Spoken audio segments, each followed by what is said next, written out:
Hello friends, एक बार आपका फिर से स्वागत है आपके अपने यूट्यूब चैनल पर। तो आज है हमारा 30 डेज ट्रेडिंग चैलेंज का डे 7 और आज हमको जो है दोस्तों कोई भी ट्रेड नहीं मिला है अपने सेटअप के अंदर। तो ट्रेड हमको क्यों नहीं मिला उसके लिए आप पहले जान लीजिए हमारी स्ट्रेटजी, फिर हम आगे डिस्कस करेंगे। तो दोस्तों स्ट्रेटजी को जानने से पहले मैं आपको एक चीज़ बता दूँ कि यदि आप फ्यूचर या इक्विटी में ट्रेड करते हैं तो आप यहाँ पर 1 से 2 ट्रेड ही पर डे लीजिएगा। कोशिश कीजिएगा कि आप एक ही ट्रेड पर डे लें। क्यों?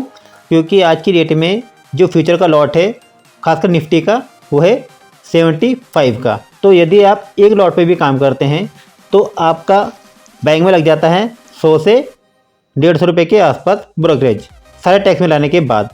और जब आप प्रॉफिट बुक करते हैं और सेल करते हैं अपने उसी लॉट को तो वहाँ पर आपको लग जाते हैं लगभग 400 से लेकर 450 रुपये तक का ब्रोकरेज, सारे टैक्स में लाने के बाद। मतलब लगभग आपको 500 से 600 रुपये देने पड़ते हैं ब्रोकरेज एक ट्रेड पर। तो इसलिए मैं कह रहा हूँ कि कोशिश आप कीजिएगा कि केवल एक ही ट्रेड करें। यदि आप इक्विटी और फ्यूचर में ट्रेड करते हैं तो फ्यूचर में एक लॉट पर और इक्विटी में यदि आप ट्रेड करते हैं 400 से 500 स्टॉक पर। रिलायंस या HDFC बैंक जैसे स्टॉक की बात यहाँ पे हो रही है।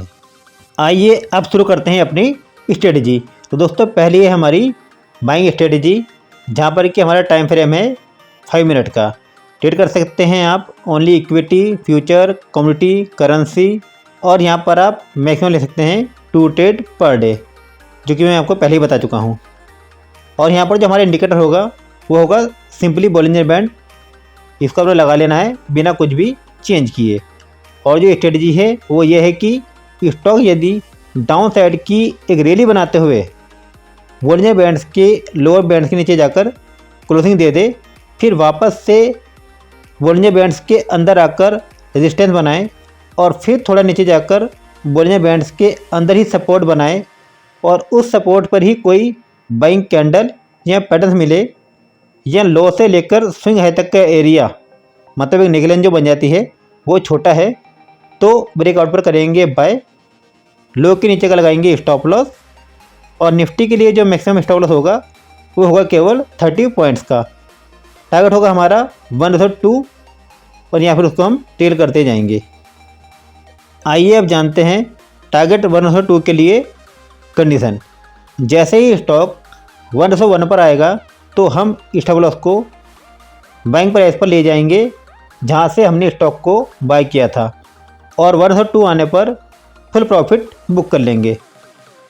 और यदि हम टारगेट को टेल करते हैं तो उस पर जो कंडीशन होगी वो ये होगी कि स्टॉक 1/1 आने पर हम स्टॉप लॉस को बाइंग प्राइस पर ले आएंगे जहाँ से हमने स्टॉक को बाय किया था। 1/2 आने पर 1/1 के प्रॉफिट पर ले आएंगे और 1/3 आने पर हम स्टॉप लॉस को टेल करके 1/2 के प्रॉफिट पर ले आएंगे और ऐसे ही प्रॉफिट को आगे भी हम टेल करते जाएंगे। आइए अब जानते हैं अपनी सेलिंग स्ट्रेटजी। बस दोस्तों ये केवल बाइंग स्ट्रेटजी का उल्टा है और कुछ नहीं है। यहाँ पर जो हमारा टाइम फ्रेम होगा वो वही होगा 5 मिनट का। ट्रेड कर सकते हैं हम only equity, future, commodity, currency और यहाँ पर हम ऑप्शन ट्रेडिंग में ट्रेड नहीं करेंगे दोस्तों, क्योंकि ऑप्शन में टाइम डिले की वजह से हमारा प्रीमियम घट जाता है जिससे हमें लॉस ज़्यादा हो सकते हैं। इस वजह से यहाँ पर हम ट्रेड नहीं करते। और जो हमारा इंडिकेटर होगा वो होगा सिंपली बॉलिंजर बैंड, उसमें हमने कोई भी चेंज नहीं करना है। आइए जानते हैं फिर यहाँ पर भी स्ट्रेटजी। स्टॉक यदि अप साइड की रैली बनाते हुए बॉलिंजर बैंड्स के अपर बैंड्स के ऊपर जाकर क्लोजिंग दे, फिर वापस से बॉलिंजर बैंड्स के अंदर आकर सपोर्ट बनाए और फिर थोड़ा ऊपर जाकर बॉलिंजर बैंड्स के अंदर ही रेजिस्टेंस बनाए और उस रेजिस्टेंस पर ही कोई सेलिंग कैंडल या पैटर्न मिले या हाई से लेकर स्विंग लो तक का एरिया यदि छोटा है, मतलब नेगलेंस छोटी है, तो ब्रेक डाउन पर करेंगे सेल, हाई के ऊपर का लगाएंगे स्टॉप लॉस। और यहाँ पर जो निफ्टी के लिए हमारा मैक्सिमम स्टॉप लॉस होगा वो होगा 30 पॉइंट्स का। और यहाँ पर जो हमारा टारगेट्स होगा वो होगा 1/2 या फिर उसको हम टेल करते जाएंगे। अब दोस्तों यहाँ पर टारगेट 1/2 के लिए जो कंडीशन है वो ये है कि जैसे ही स्टॉक 1/1 पर आएगा तो हम स्टॉप लॉस को सेलिंग प्राइस पर ले आएंगे जहाँ से हमने स्टॉक को सेल किया था और 1/2 आने पर फुल प्रॉफिट बुक कर लेंगे। और यदि हम टारगेट को ट्रेड करते हैं तो उसके लिए हम स्टॉक के 101 आने पर स्टॉप लॉस को सेलिंग प्राइस पर ले आएंगे जहां से हमने स्टॉक को सेल किया था।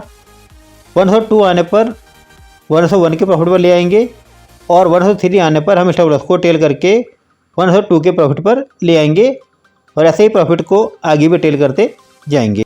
तो आई होप आपको ट्रेड समझ में आ गई होगी। अब बात करते हैं हमने ट्रेड यहाँ पे क्यों नहीं लिया। तो दोस्तों यदि आप देखेंगे तो मॉर्निंग में ही मार्केट हो गई थी गैप डाउन और हमने आपसे क्या कहा है कि जब भी स्टॉक बोल्लिंजर बैंड के अपर बैंड या लोअर बैंड को एक रैली के साथ तोड़ते हुए आएगा और दे देगा क्लोजिंग बोल्लिंजर बैंड के बाहर, अपर बैंड तोड़ के या लोअर बैंड तोड़ के, तब जाके हम ट्रेड लेने का सोचेंगे। पर यदि आप देखेंगे यहाँ पर देखिए कोई भी ऐसा सेटअप हमको नहीं दिख रहा है। ये स्टॉक जो हो गया, ये स्टॉक हो गया था गैप डाउन, निफ्टी का ये चार्ट है और ये गैप डाउन भी हुआ है लगभग 110-15 पॉइंट की कैंडल के साथ, मतलब 150 पॉइंट का मूव जो है एक ही कैंडल में निकल गया।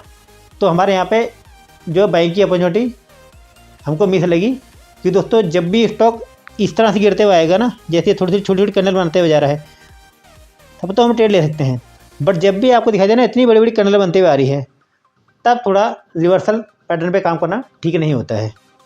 ठीक है, तो इसलिए यहाँ पर कोई पैटर्न नहीं बन पाया। एक बना भी है तो बिल्कुल नीचे जाके बना है रिवर्सल के लिए, लेकिन यहाँ पर जो इसने एक रेजिस्टेंस नहीं बनाया क्योंकि ये चला गया एक रेंज के अंदर।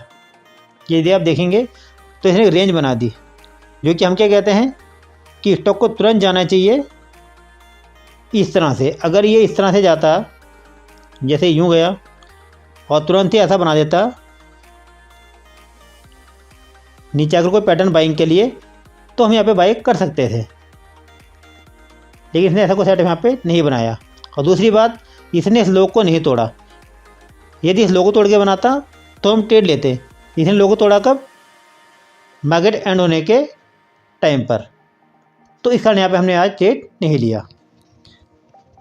तो आई होप आपको चीज़ें समझ में आ रही होगी। बाकी यदि वीडियो पसंद आ रहा हो तो चैनल को सब्सक्राइब कर लीजिएगा, साथ ही हमारे टेलीग्राम ग्रुप को भी ज्वाइन कर लीजिएगा, जिसमें कि हम चार्ट पोस्ट करते रहते हैं।